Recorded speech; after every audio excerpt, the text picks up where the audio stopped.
Welcome back to the Dime Gaming Bros podcast. I am one of your co-hosts, Spencer, joined by Jacob. Yeah, indeed. In fun news, I updated my laptop with new stickers. That's true. Yeah.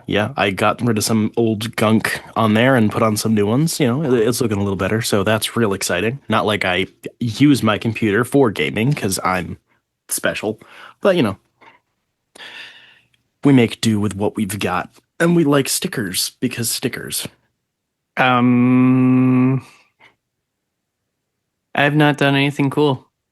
I'm still on super secret mission, and we're doomed to this shit ass Zoom yet again.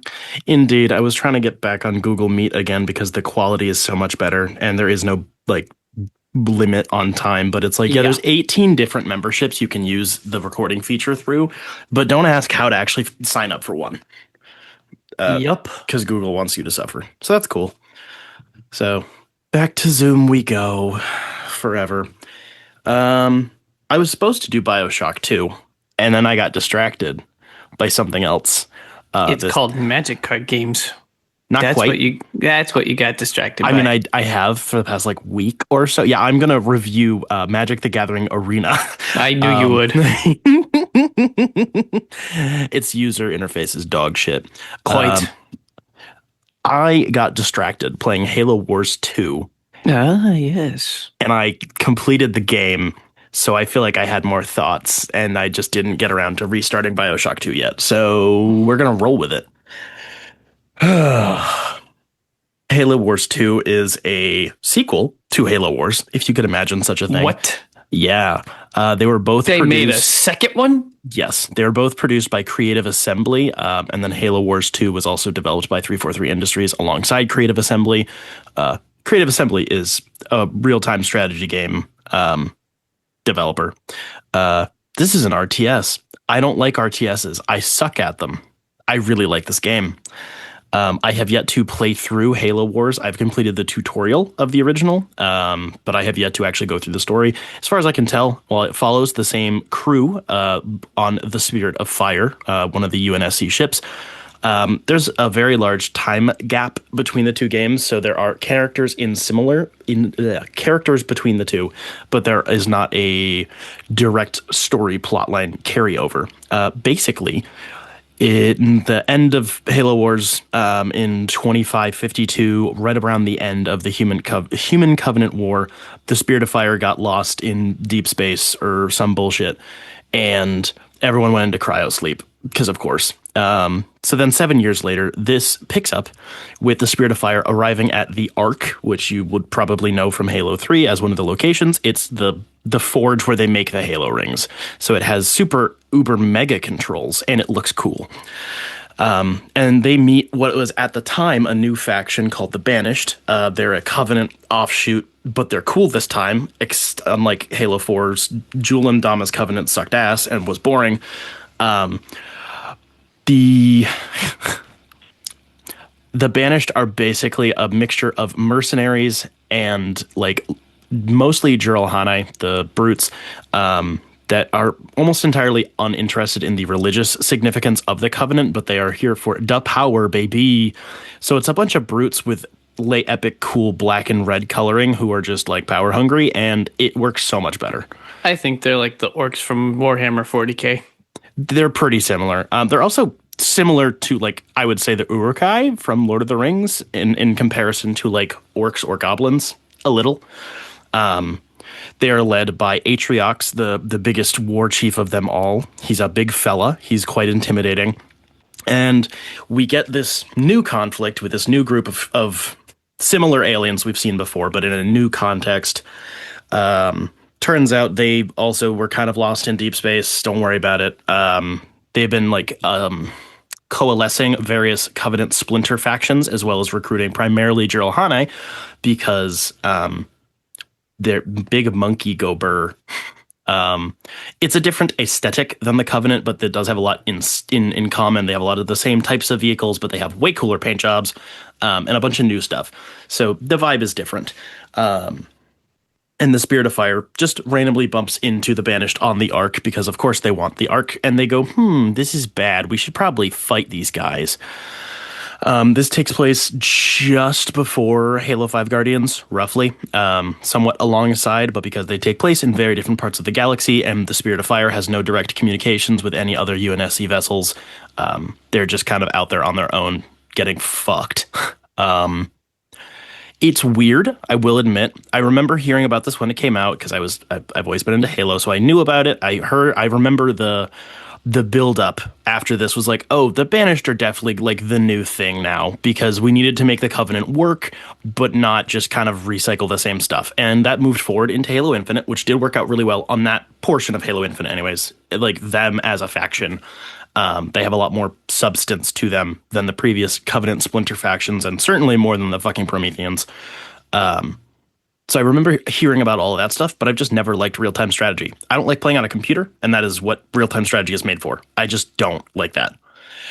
Unlike your typical RTS, Halo Wars was designed to be played on console, which is weird and very uncommon for that subgenre of game. And that turned out pretty well for them back in the 2009 or 2010, I believe. And Halo Wars 2 is just an evolution on top of that. So I have started playing them reverse chronological. I don't care. It's a weird setup, having like a big time jump. No necessary. It's just an additional adventure from the same crew of people with some new folk. It's odd. But yeah, that's, I guess, the story. So then I believe it's 12 missions in total is just you landing on the Ark, figuring out what the fuck is going on, trying to figure out what the fuck the Banished even are, what they want, what they're doing. And utilizing the resources that you have on hand. The story itself is pretty straightforward. Oh, they found this control room. We're going to go take that. Oh, we need to scout out this. Oh, shit, we should take this group over here. It's pretty straightforward plotting. In the end, they end up kind of defeating the Banished, not to smithereens, but they do push them back hard enough that they are consolidated to a small area of the Ark, but they do continue fighting. And one of the characters from the story, in a late epic post-credit scene, travels, takes a fucking Halo ring and like travels through slip space and bumps into a Guardian from Halo 5. We don't know what the fuck happens to her yet. It's an odd story. It kind of, I don't want to say wraps up loose ends necessarily because that sounds weird. It lays a good foundation for what was a big pivot at the time for 343. And I do think it works really well on that front as a lore vehicle to say. Sounds kind of mean, but I like that. It's fine. The characters are all pretty straightforward. Frankly, none of them really stand out except for Atriox, which is totally fine. He's fucking awesome. What is it? Commander Shepard, I believe, is the head of the UNSC Infinity. He's alright. That's really it. Is that a reference to Mass Effect? I might be going crazy. Please hold, because I'm gonna need to correct myself. Is it? Because that would Shepard? be really funny. That'd be really on the nose. It might be though.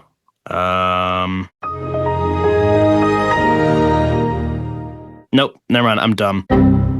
James Cutter. Sorry. The characters are all fine. They serve their purposes well enough. They're pretty standard archetypes, but I think for a game like this, where it is so focused on gameplay and the story is primarily contained to pre-rendered cutscenes, it works pretty well. There's a few teams of Spartan, I think 3s. They might be 2s, but I'm pretty sure they're Spartan 3s. Jerome is the only one of them who has any particular personality. He is one of the more legendary figures among the Spartan program, other than, John Big Boy himself. Where was I going? I did play all of the DLCs. So the continued story, one is included in the season pass system for this game. All of the stuff in there is just cosmetics and more stuff from multiplayer mode I'll talk about later. It includes one DLC with additional missions. There's, I think, 2 or 3 of them, where you play as a team of ODSTs. Just after the primary conflict, trying to, I believe, scout out a different area and get some information. That one's fine. I think it's standalone $10. It's a little steep for that. The big one was not included in the season pass because it is a pretty solid expansion. It is Awaken the Nightmare, where it turns out that the Banished stumble across the Flood on the Ark. And that's bad because the Flood is bad. It's like 5 missions, and it is very good. Continuing to sow potential seeds for other stuff to pick up on later of the Flood still existing somewhere within this galaxy. Getting to play as the Banished is fucking awesome.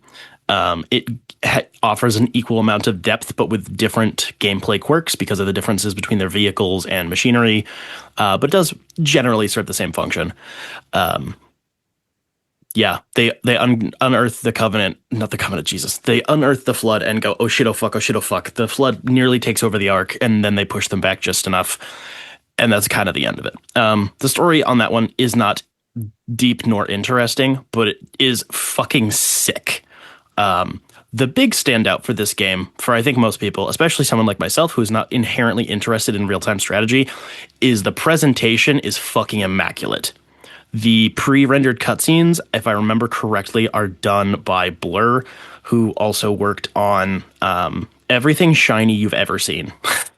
Like every good MOBA top-down PC-based game, they probably did the pre-rendered cutscenes for. So everything from like Blizzard, they've been working on for decades. They're incredible. They also helped do the cutscenes for Halo 2 Anniversary, which also looks amazing. So all the cutscenes are like ridiculously goated. Stylistically, in terms of the internal debates within the Halo fan base over art styles and designs, it's a pretty happy medium between the earlier stuff from Bungie, as well as some of the new designs, primarily for like Forerunner architecture and objects and like Sentinels that were introduced in Halo 4 and 5. But it is not. It's a pretty good spot in the middle. It's more detailed. It is a little bit more sci-fi militarized science fiction stuff, more similar to the new games, but it does keep a strong level of cartoonishness that I did not expect. Because of the way that you play the game, all of the units have strong color coding. It's really goofy and I love it. Like all of your banished forces are bright cherry red. It's not necessarily a literal representation of what they look like in either the cutscenes nor the lore, where it'd be like a crimson and a lot more silver, whatever. It makes it easy to see on the map, and it maintains a good level of visibility, which is really cool. All of the designs are consistent and easy to recognize, whether it be ships or characters, especially because your individual units are so damn small on the map. That also does carry into the cutscenes. It does have the Halo 2 Anniversary look, which is hard to describe otherwise without going into stupid details. It's really well directed and lit. The Flood now have lights on them, which is silly, but bioluminescence is cool, so I don't care. They have like orange-red pustules, so they glow in the dark. It's pretty fucking cool. In addition, for more presentation stuff, the score I believe was composed by Gordy Hobb. I think he worked on some of the like spin-off mobile games. It's really good. It does have a couple of short bits of previous motifs for the Covenant and the humans. They do not just finish the fight every 3 seconds, but it does maintain a lot of the Halo vibe. Hard to describe. If you know it, you know it. The Awaken the Nightmare DLC does have an additional score, also done by Gordy Hobb. That was really, really good. That one has a lot more carried over motifs from The Flood. That worked really, really well for me. I listen to them in the background while I do other stuff. So that was really cool. The user interface is okay. Again, presentation-wise, it functions fairly well. It does take a while to boot up the game initially on console, but beyond that, it's pretty snappy. They do have a lot of horizontal menus, which is annoying. Most people prefer vertical menus. I don't know exactly why 343 has just pushed for horizontal menus forever now. But it still runs pretty smoothly. There are not huge load times. They just load before the level. It may take like a minute or two, but that's also when they set up the specifics of the story for this mission. You're with this group. They're talking to these people to find out this. So you have voiceover dialogue while it's loading. So it does make a good use of its time, I think.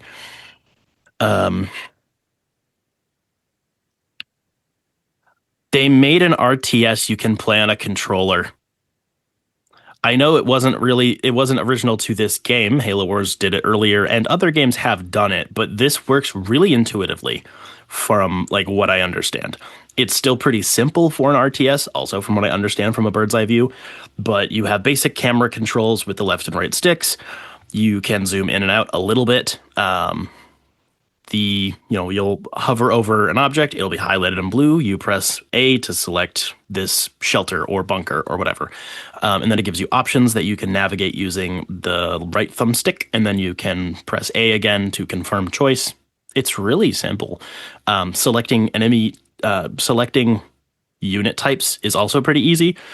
There is, if you hover over, say, a squad of Marines, your basic enemy, your um, basic unit type, it'll give you a little ring around them. It highlights it. You press A, you're selected this group of Marines. If you double tap A while you're hovering over it, it'll recruit all of the unit types for that thing. So all the Marines, or all the Warthogs, or all of the anything, all of that. So you can order very specific things to actually implement the rock, paper, scissors type gameplay of an RTS, where you need to counter, infantry with vehicles, and vehicles are conquered by air. And to get rid of air, you need anti-air, but anti-air is really susceptible to infantry, and so on and so forth. So it doesn't mean you just have to throw everything you have and hope it works. I did that a lot because I'm not smart. But That's what I do. I did it a lot, but you don't have to, and it makes it a lot easier to actually play the game more as it's intended. You can also select like all local units with the right bumper, I believe. So everything that's on screen and mobile, or all like global units across the map, you can double tap right bumper. That's really helpful. A lot of the levels, I would end up kind of having like a roaming squad of goons of everything I could have, like infantry, vehicles, anti-air. All of it would just kind of migrate around the map in one big giant cluster. It is not the most effective way to play, but it worked well enough. Weird stuff. When you have your base, you get, you need to produce electricity and material. You can collect both of them on the map in very scarce amounts. You can get some material to build stuff with, and you can take over generators because it's a giant forerunner structure that'll just generate electricity for you. You can upgrade both of those to increase your output speed, basically. You have armories to train your infantry people to be better, or to get better types of infantry. You can upgrade your base to include more resistance to damage. You can add turrets. You can specify what you want the turret to be: anti-air, anti-infantry, and so on. You have a garage to make land vehicles. You have an air pad for air vehicles. It's really straightforward. As someone who knows a little too much about this bullshit lore and all the science fiction nonsense behind it, it's really easy to figure out what you want to do if you already understand what all the vehicles are, or most of the vehicles. Just having all of the shorthand already down makes it really easy.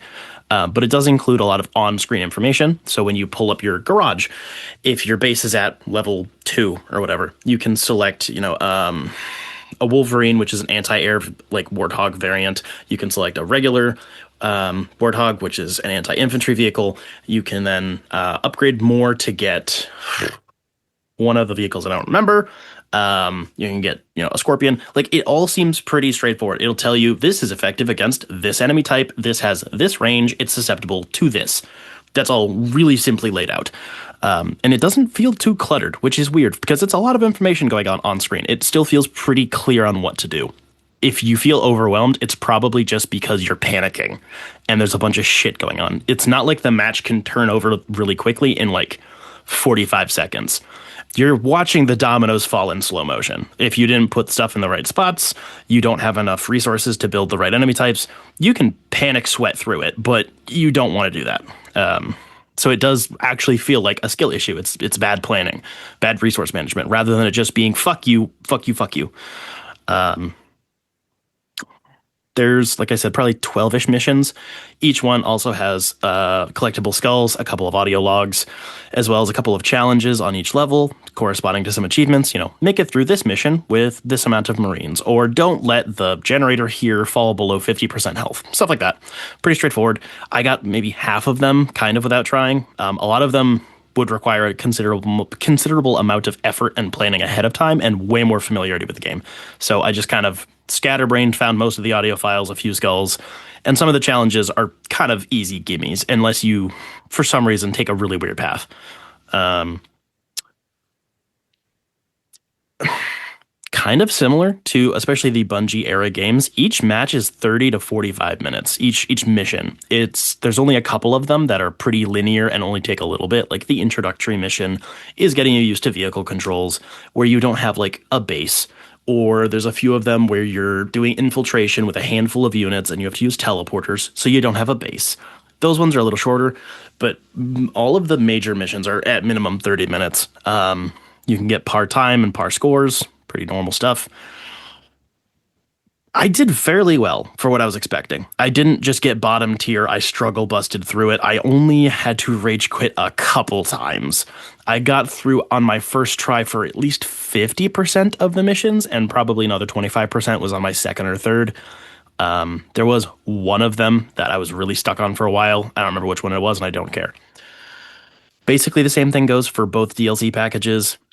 They're pretty well balanced. If you understand the systems, okay, you'll do fine. Some of them obviously have like unique objectives, especially in Awaken the Nightmare. You have to navigate with a lot of like jetpack brutes to go around structures and activate bridges. And oh shit, the flood's popping up over here. So you have to do multitasking of these units over here, these units over there. They're doing different things. But again, it all runs pretty automated. So once you select what they're going to do, they're going to do it until they die. Pretty fucking cool.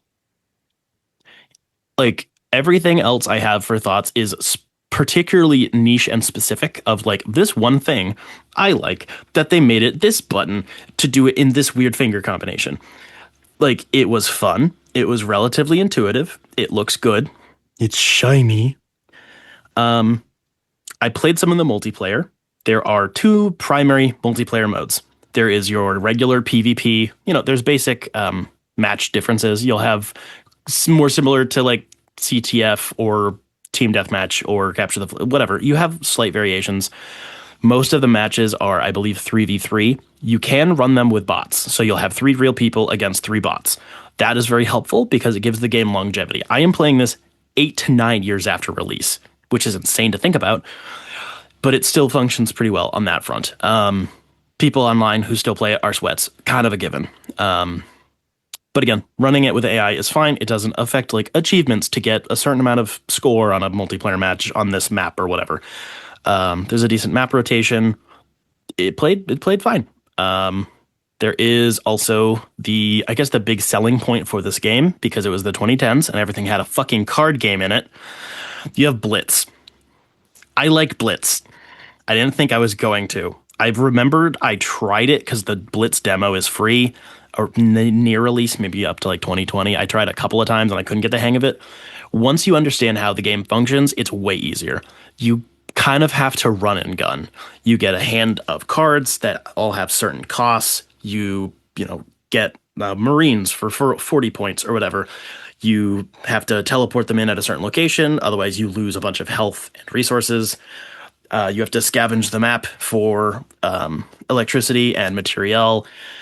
And all that then has its like subtypes of kind of like strongholds. It's a lot of strongholds type stuff for Blitz. It's okay for a card game because you can still play without paying money. You get a new pack of cards every time you complete a mission. There's a daily login reward, basic stuff, but it makes it work. And the cards aren't disposable. So it's not Halo 5's Warzone, where all of those cards will be burned when you use them, and you have to get an infinite supply of them. Once you have a card, you just have more cards. They're under each character's type of deck, so you can play as Cutter. You'll have a lot of UNSC forces that you control more like you're on a big ship. You can have different banished leaders, all that sort of stuff. And they all play a little differently. If you're playing as like the friendly AI, you can use a lot of Sentinel units. That was kind of cool. I don't know. For a card game, it works okay. As far as I know, you can buy them with real money, but it doesn't feel like it pushes it too hard, and it doesn't feel like I had to struggle through. I did maybe like 5 or 6 matches just to get the hang of it, and it was okay. I'm still kind of playing it here and there when I have some time. Each match still takes like 30 to 45 minutes, so they're not short by any means. It's kind of hard to just pick up and play, but it works okay. I don't know. The fact that was like the big marketing push, and they also made the demo free for the first like 5 hours or whatever, they really wanted that to take off, but it doesn't come across as overly gimmicky, which I'm pretty impressed by, because I as I've mentioned, I think 3 episodes in a row now. I hate card systems in games; they never work.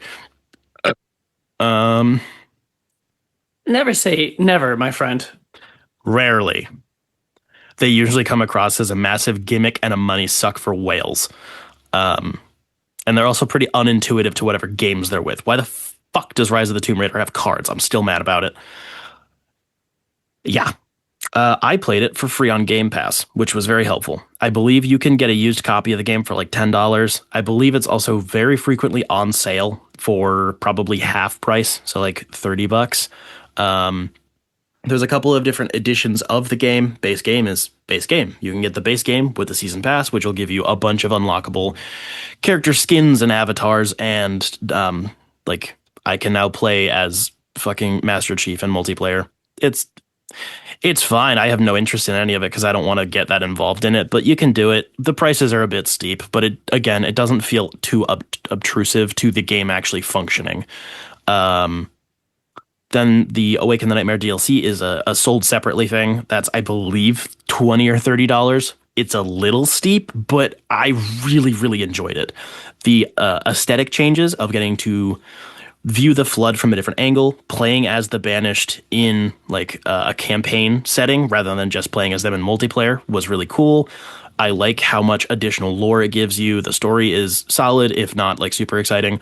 You play as a couple of really idiot war chief brutes who are like, shit, we kind of found the flood. Whoopsies. We need to fix this before Atriox's daddy comes back. It's fine. Like, I don't know.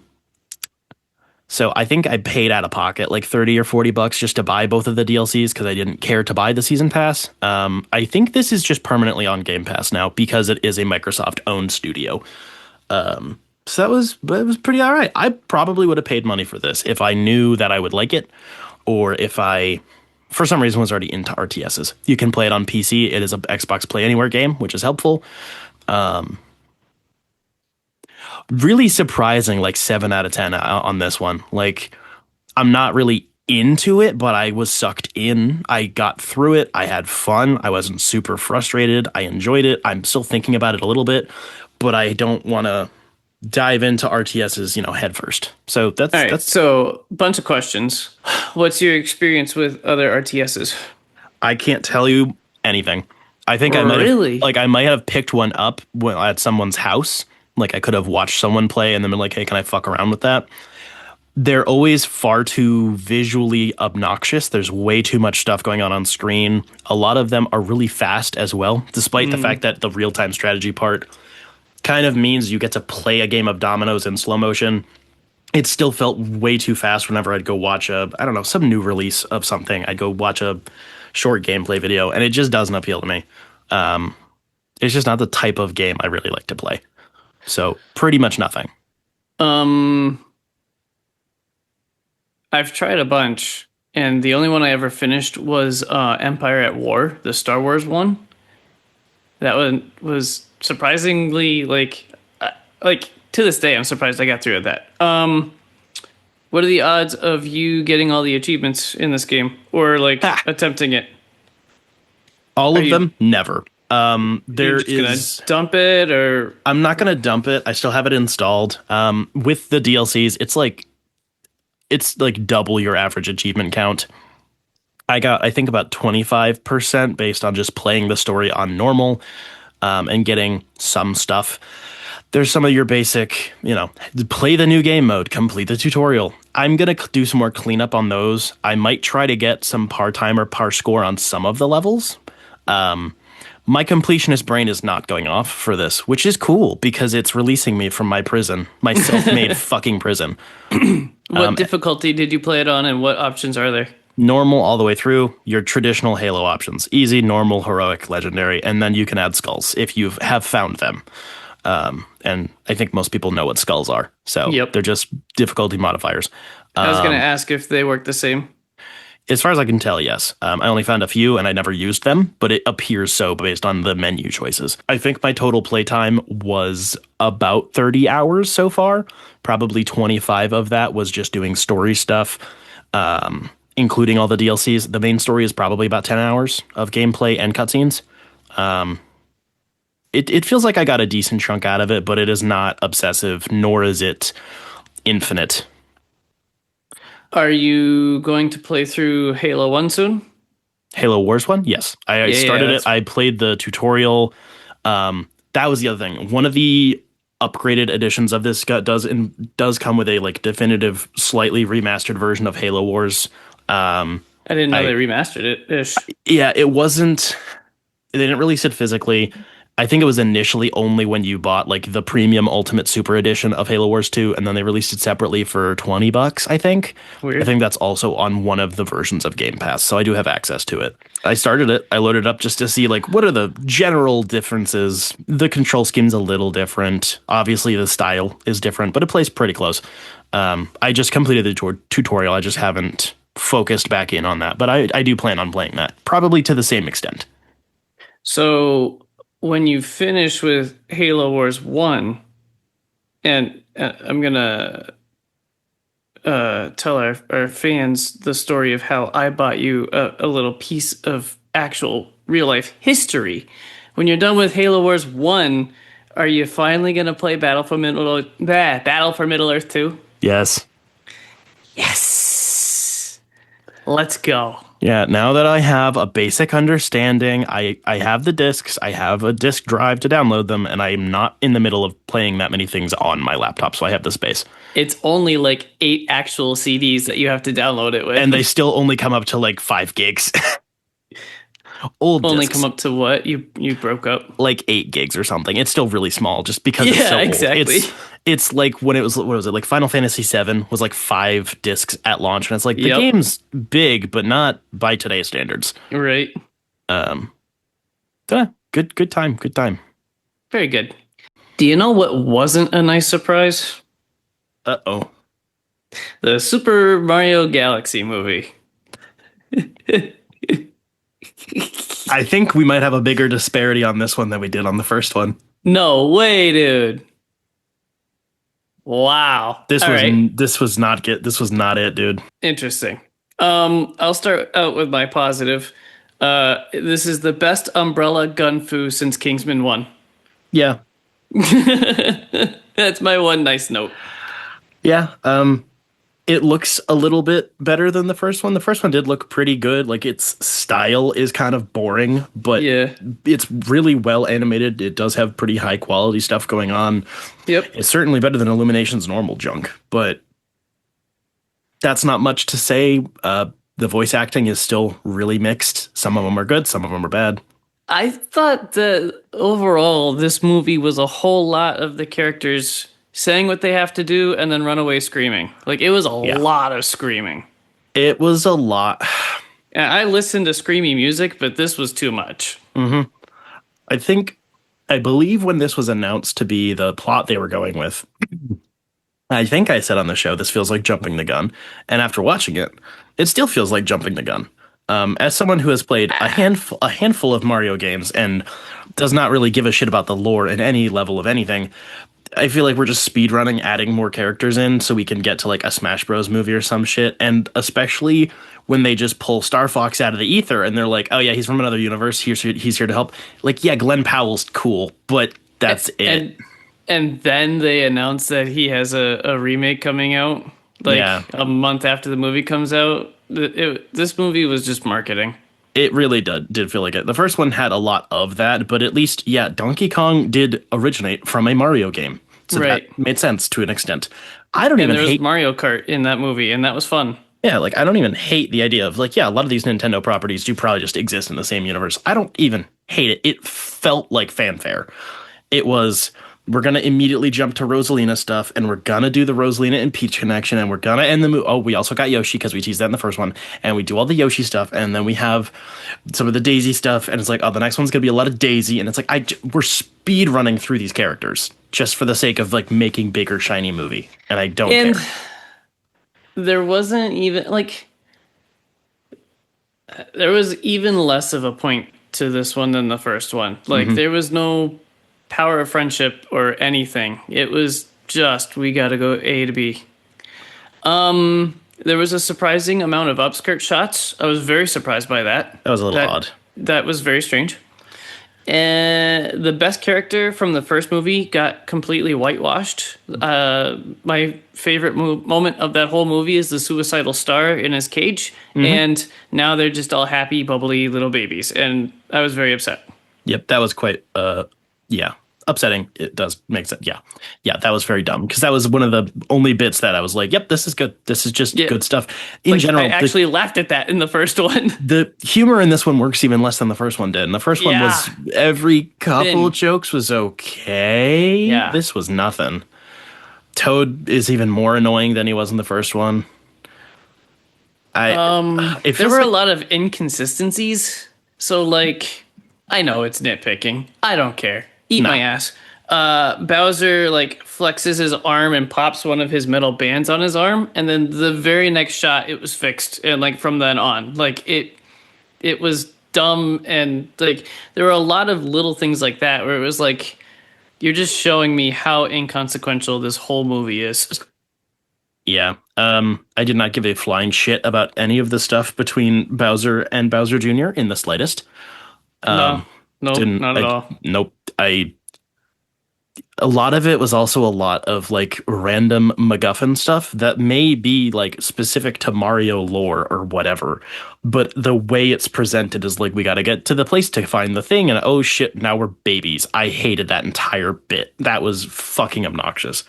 I really hated this experience. I broke my rule of not going to the movie theater for this, and it was about 95 degrees in that movie theater, and I was just it was pain and misery. Yeah, yeah. There's very little here that was I was coherent, thankful there interesting, or like there were about 6 families in the theater, so it was like it was quiet and respectable or whatever, but yeah. I don't, the best opinion I saw online about this movie was like it is 90 minutes of dangling the keys in front of you. Like it's pretty. That's it. yeah, Do you want yeah. it? Do you want me to say the other letterbox review that I found? I know which one you're gonna do. Do it. No problem. uh, the fact that the stars have a pacifier means that Rosalina breastfeeds them at some point.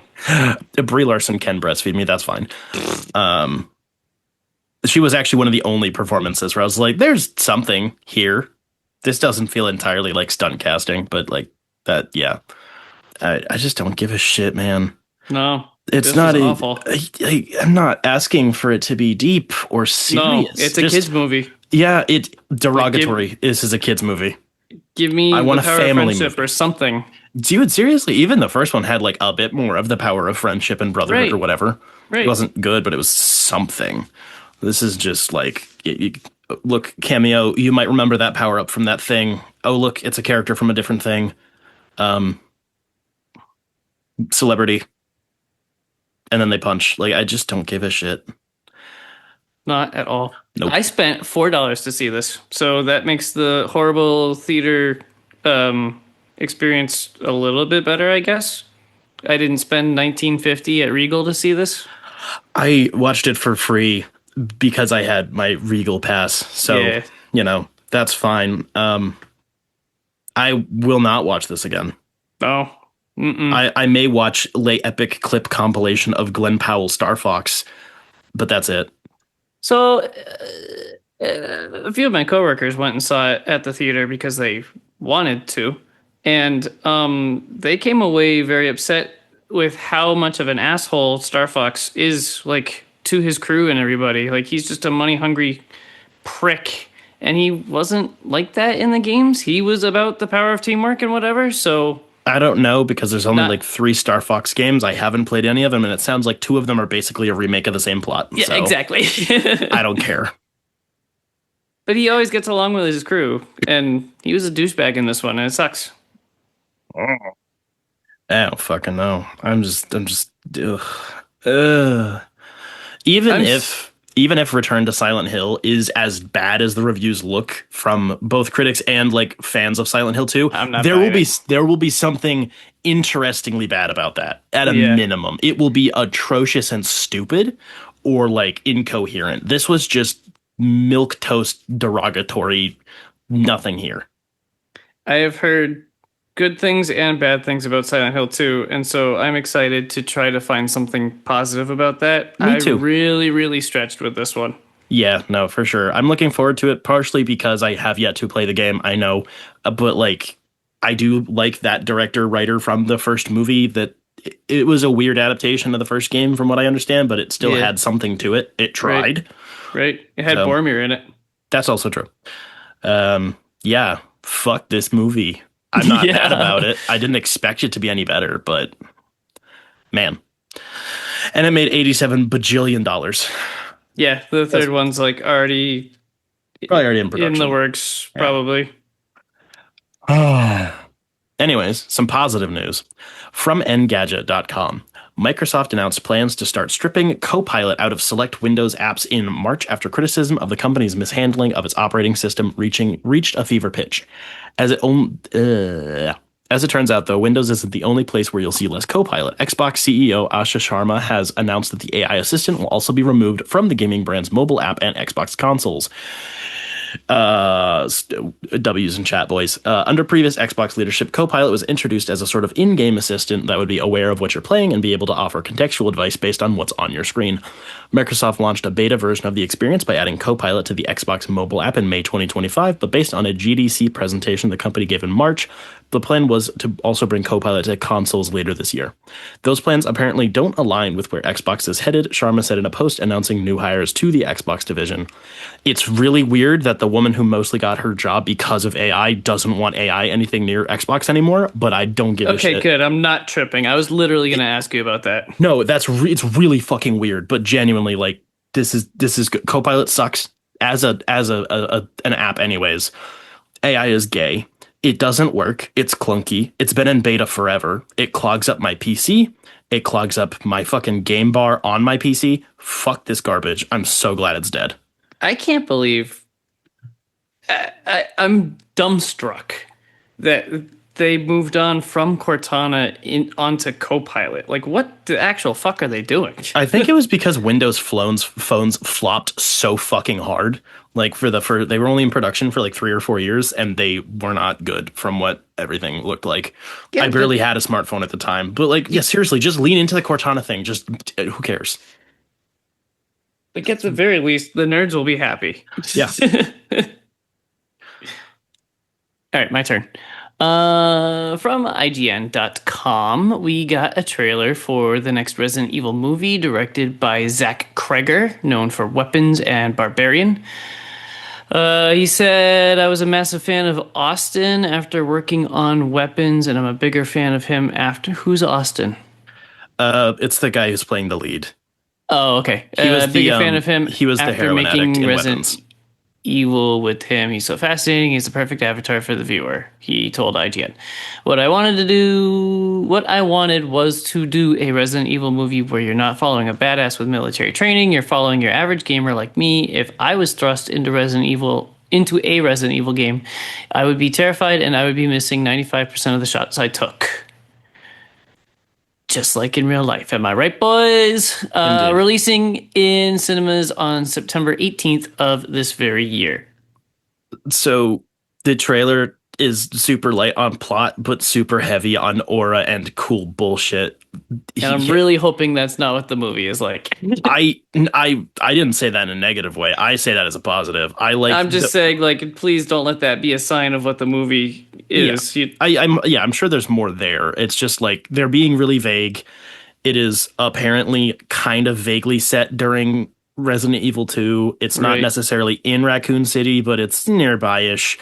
It's a normal fucking guy, and just the like reaches for giant key on attached to a corpse. Corpse gets pulled away. I don't know. The mini scares they have in the trailer feel very Resident Evil for me. Yes. So that's pretty cool. It looks shiny in the good way. It looks gross and grungy, and there's actually dark blacks on screen. You know, that's cool. As in colors. Yes, it like pixels. Yes, the pixels are dark. It actually looks like it has depth instead of being like a Snapchat filter to make it look epic. Gross. Yeah. And there's like some very tiny glimpses of some really weird ass looking creatures, and that's cool. I'm hoping they don't just do like fan service creatures. That'd be nice.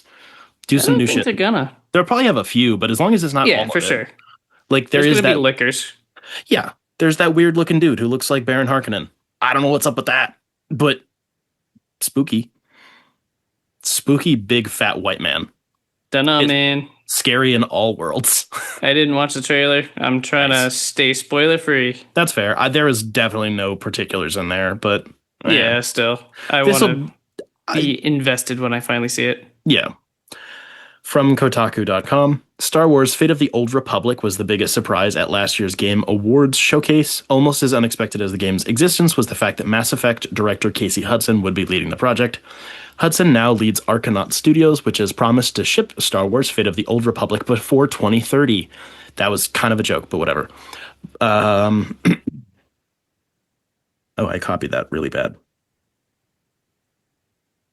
Hudson promises that generative AI is not something his developers are pivoting to make that happen. I just find AI to be creatively soulless, he told Bloomberg. It's hard to imagine where it's actually helpful in the process. I'm just really unimpressed with it.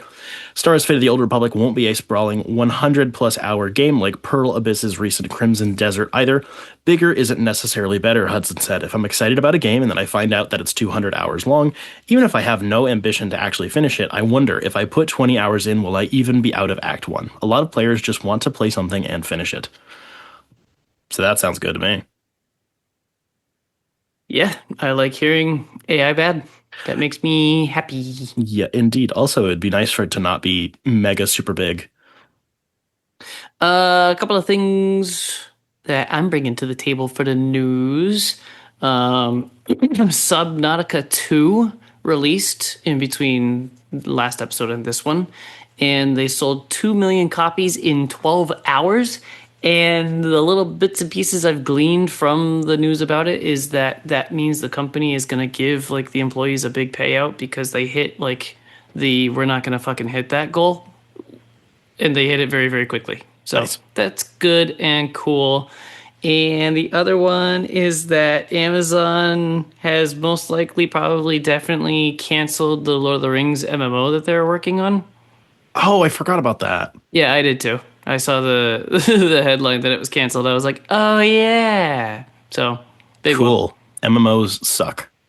MMOs are.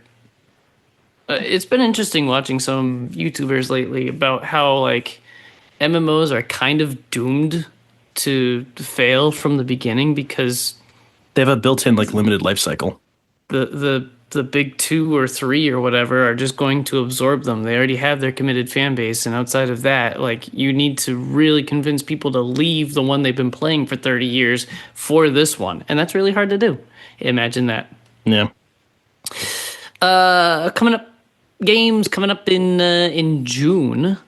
We have Final Fantasy VII Rebirth hitting Xbox Series and Switch 2 on June 3rd. The Gothic 1 remake looks Yep. pretty interesting. Yep. And Solar Punk, I know nothing about, but I like the art movement, so I'll probably check it out. I looked into that to see if it was by the same people that did Frostpunk, and it's not. It looks very, very, very different. So I don't know how I feel about that.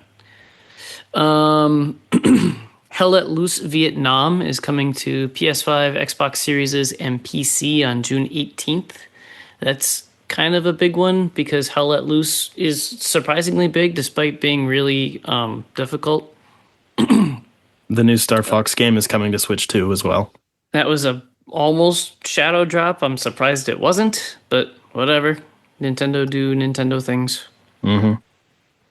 That's pretty much it for the big hitters there. Yeah, it's a lot of like expanding releases and some junk. Mm-hmm. That's fine. I don't know. It's the summer. Indiana Jones and the Great Circle was released on boy. PC and Xbox Series in December 2024 on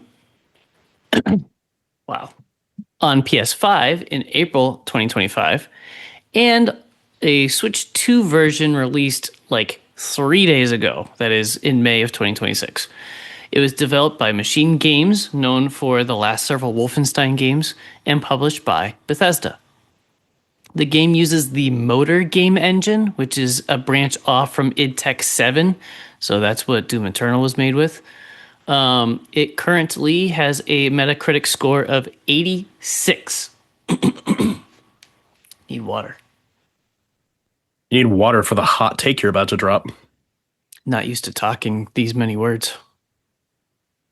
For the story, the tutorial level is the exact same temple that Raiders of the Lost Ark opens with. It's fairly straightforward, but I was disappointed as the game went on that there weren't any traps in the future tombs. All hallways are just hallways. So like they have him, looking at the pressure plates in that opening tomb. That never happens again. You just have pits. That's pretty much it. After the tutorial level is a hard shift to Indiana Jones returning to his college job as professor after the events of Raiders, including leaving his fiancée, Marion. The college is broken into by a giant man who steals a relic. During his getaway, he leaves behind a medallion that Indy traces back to the Vatican. There, he makes friends with a reporter named Gina. I forget, I think he had like a friend who's also not a pope, but like a bishop or something there. I forget his name. And they discover that the secret to the secret of the really big circle is a bunch of religious hotspots located in a direct line around the planet that are protected by the Nephilim Order. They then travel to Giza, Egypt, to find a holy MacGuffin that takes them to the Himalayas, and then to Shanghai, and then to Sukhothai Siam. While there, Gina gets kidnapped by the bad guy, so Indy follows them to the Ziggurat of Ur, which I think is Iraq or Iran. For visuals, the cutscenes look really, really good. Indy looks exactly how I remember him from Raiders. There was a lot of attention to detail in the mood of a lot of the cutscenes. They had the noir lighting like the old movies, or like, Raiders is trying to reference. The music swells with the action, just like the movies. The pulp inspirations are palpable, and I love it. In-game visuals are mixed. Most of the textures are good. I was especially impressed by the physics of the boat Indy drives around in Suffering Succotash. It moved very realistically like a boat, but I was quickly disappointed to see how awful the draw distance was in that area. The section felt very similar to the boating sections in God of War Ragnarok, but that game had no noticeable pop-in like this game did. It was bad. Like you could just watch trees pop in from not that far away. That leads me into my next complaint. A lot of the character animations are really rough. Indy frequently uses his whip as a swing into a wall. So he'll like whip a branch and then swing over the pit and into a wall and then like have to like climb up that wall. It takes a noticeably long time to swing, catch himself, and then give control back to the player to tell Indy to start climbing up the wall. It's just very hard transitions. I'll get into the gameplay mechanics in a second, but the way the game is designed to be played, it was extremely sluggish to work through exploration. So for example, if I was carrying a torch while exploring a tomb and found a shiny that continues the journey, Indy would put away or drop the torch so he can grab the shiny, pick it up, and often comment on it, then put it in his satchel and either pull out the torch or I would have to pick it up off the ground to continue on. It was even worse with weapons. Those always dropped if I wanted to pick something else up or climb a ladder or use my whip or make a jump. For sound design, Troy Baker does the most convincing Harrison Ford impression ever. I cannot believe he didn't use some black magic bullshit like to sound like him. It was incredible. It sounds like he sounded more like Harrison Ford did than Harrison Ford did in Dial of Destiny. Oh, 100%. And probably Kingdom of the Crystal Skull too. Like, it's incredible. Besides that, I didn't really have any notes on voice acting. I had a bunch of times where there were contextual conversations. Gee whiz, I wonder where this trail will lead us. That would overlap with Indy discovering something. Yes, a dildo for the gods. I'll bring this back to the college. Marcus will want to smell it. And then if that object was the piece I needed to continue the story, both sound bites would end and suddenly they would start the dialogue of whatever the next step is. So I wouldn't hear either of the first two because the story must go on. Indy's whip sounds great, but I think there was only one sound for it. I mean, I guess it's fine, but you do whip a lot of things in the game. The music is very similar to the original movies. It really helped to tie everything together and make this feel like an indie game. I think a large part of the vibe was reliant on, how the cutscenes looked and the music used through the whole game. Moving on to gameplay. In Captain America, the First Avenger, the Mad Doctor asks Steve Rogers if he wants to kill Nazis. If you had asked me before I started playing this game, I would have quickly told you I was excited to kill Nazis as Indiana Jones. And so it turns out I'm the wrong person to be Captain America or Indiana Jones. This game is designed to be a puzzle and adventure game, and combat is supposed to be mostly avoided by stealth. Combat does not feel good. There are melee weapons that can be found lying around everywhere. These all have different durabilities indicated by a number of pips at the bottom right of the screen. They'll blink out to show how many more hits are left on that weapon. Indy has a pistol, but it is so slow to use, shoot, reload. It is only worth pulling out in a last-ditch effort.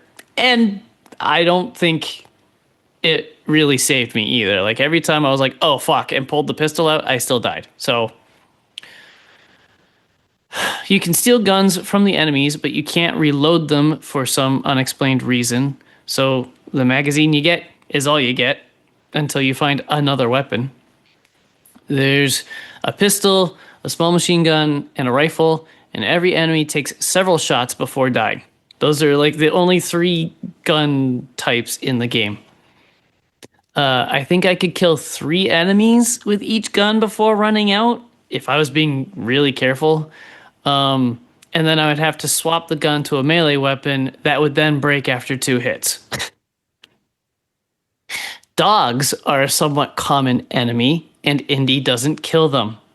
They drain so much health when they clamp on, and all Indy will do is crack his whip in their direction to make them sit in fear for a few seconds. It makes sense that Indy won't kill them because he is named after his own dog, but it really sucks to fight against so many of them. My best tactic was to whip towards them and then try to outrun them. Running is awful in this game. There's a stamina bar that is split up into sections. Clicking the left stick starts Indy into a run, which immediately burns one section of the stamina bar. Just the payment for clicking the stick.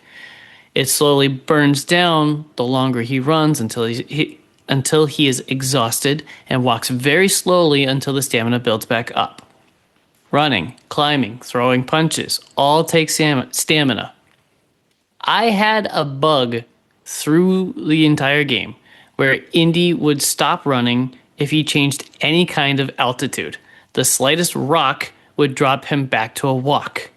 This would mean that I would have to click the left stick in again, which would burn yet another section of the bar immediately, so I had even less than normal stamina to run. I don't know if it was my controller or yet another bug, but I quite often would click the left stick and burn through 3 sections of the stamina bar for no apparent reason. There were 2 or 3 times it burned the entire bar off instantly. And by that point, I had increased my stamina to like 6 sections at least. It was awful. I truly wonder if it was like one controller over the other one, because I have 2, but I don't know why. I treat my controllers well, like I don't throw them or anything. Like, it just, I don't know. Bad bug. Really bad bug. Because Indiana Jones walks slowly. There are a bunch of easily found consumables in this game in the form of bandages, bread, and fruit. The bandages heal Indy's boo-boos, which he really shouldn't get because this is supposed to be played like a stealth game. I forget which does which, but I think bread gives Indy a sort of shield. Think Halo. It's a buffer before life points are actually lost. And fruit doubles up stamina sections that can't be regained until more fruit is eaten. So you have the regular stamina bar and then one over it, and that over bar is fruit that gives you extra stamina. It's nice to have that reserve in case you have to go for a long run, but it's a really bad idea to have a full boat because literally everything burns that first section of stamina. Like, even, you know, swinging over and climbing a wall that you have to do to continue the story just automatically burns that first bar at least. The levels in this game weren't what I was expecting. The best way I can compare it is like a level of the last couple Hitman games. One level is all one giant open world, quote unquote, that Indy is free to explore. There were 4 giant levels like that, and then 2 or 3 linear levels. The exploration is okay in this game, but it felt like an overabundance of things to collect, which could just be me. Everything added context to real life history or clues to in game puzzles, but it felt like it was a lot. I tried to 100% the first city, and I'm confident that wasn't possible. I needed an outfit that I could only get, a couple levels later, so I had to go back. But I quickly burnt out as the game went on and just didn't care about collecting all of the things.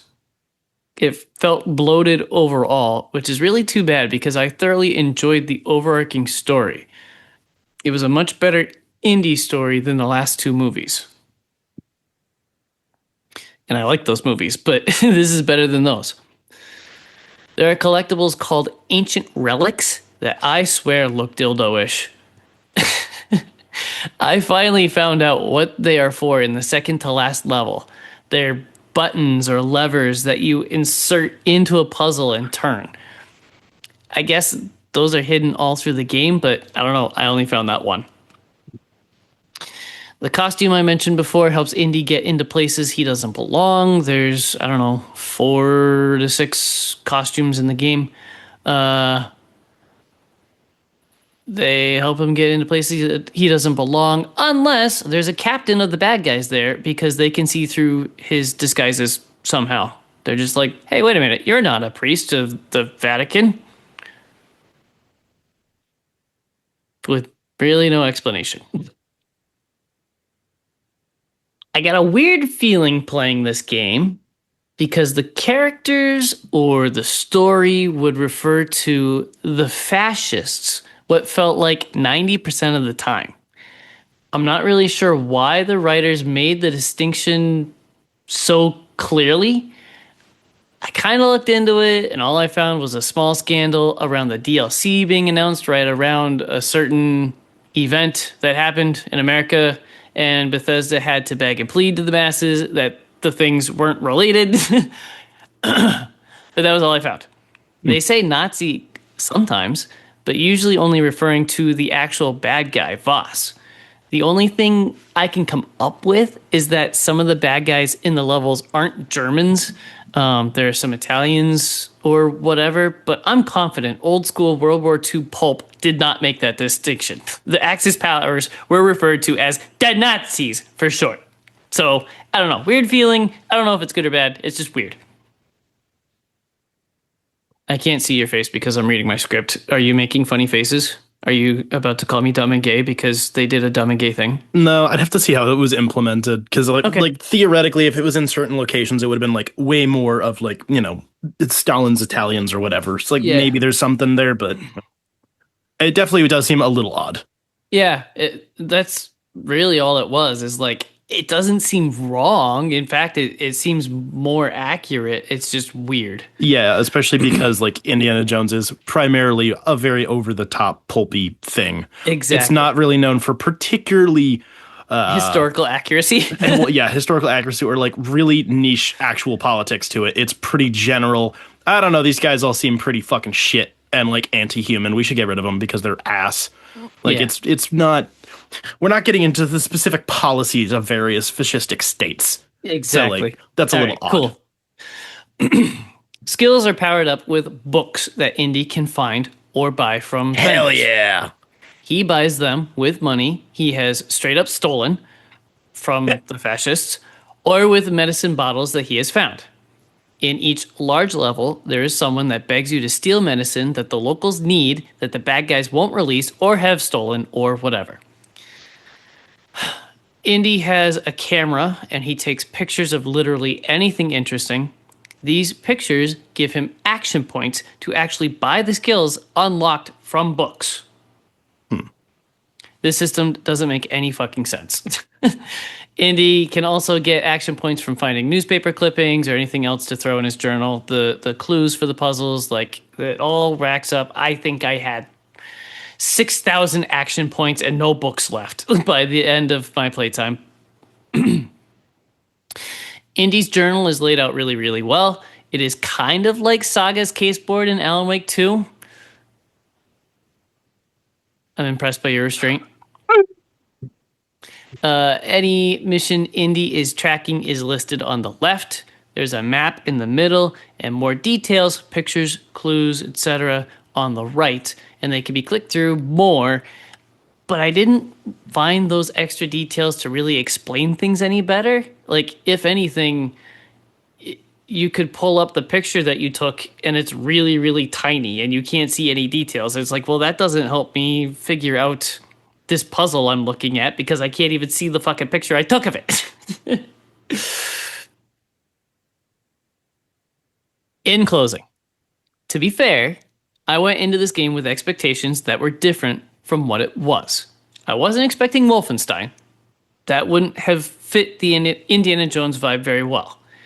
But I was expecting Uncharted, and I got like OG Tomb Raider 1.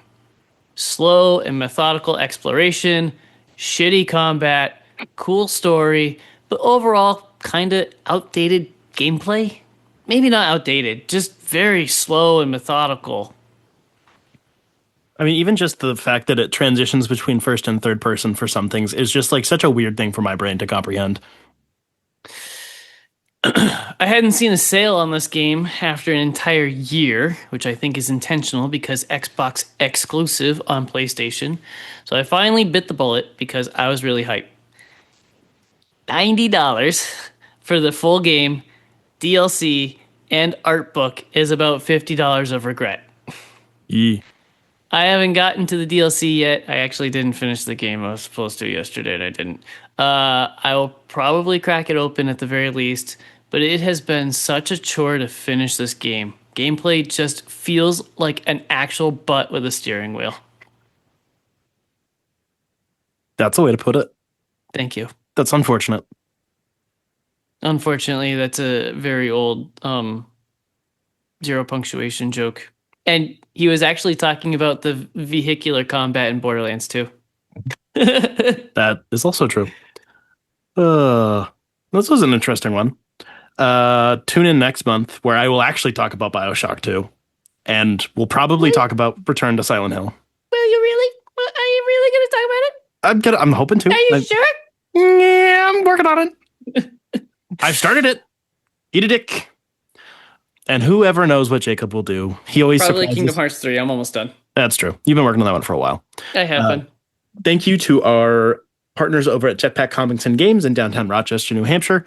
If you have any sort of niche nerd hobby, be sure to check out your local shops, whether it be comic books, tabletop, whatever, anything you like. Try to support the local businesses.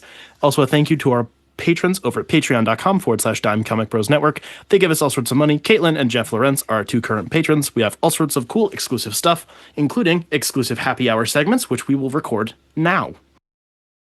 I don't fucking know.